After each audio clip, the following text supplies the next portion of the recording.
दोस्तों, क्या तुमने कभी ऐसी बस देखी है जिसमें कोई ड्राइवर ना हो और फिर भी वो खुद ब खुद तुम्हें मंजिल तक पहुंचा दे? ये कोई फिल्म का मंजर नहीं, ये है चीन की खुद चलने वाली बस, एक ऐसा करिश्मा जो ट्रांसपोर्ट के तस्वुर को हमेशा के लिए बदल रहा है।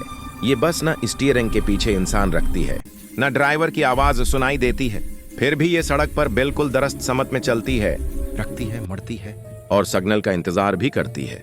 उसके अंदर लगे लाइडार सेंसर्स, एआई कैमरास और नेविगेशन सिस्टम्स हर लम्हे अर्ध गर्द की सूरत-हाल को स्कैन करते हैं। अगर सामने कोई पैदल चलने वाला आए तो बस खुद ब खुद रख जाती है। अगर मोड़ हो तो बगैर झटके के मर जाती है, बिल्कुल जैसे कोई माहिर ड्राइवर उसे चला रहा हो। चीन के कई शहरों में ये बसें अब आम सड़कों पर दौड़ रही हैं। लोग हैरान हैं कि बगैर ड्राइवर के सफर इतना महफूज, मुनद्दम और प्रसकून भी हो सकता है। इन बसों का निजाम एक मरकजी एआई कंट्रोल सेंटर से जड़ा होता है, जो एक वक्त में दर्जनों गाड़ियों को मॉनिटर करता है।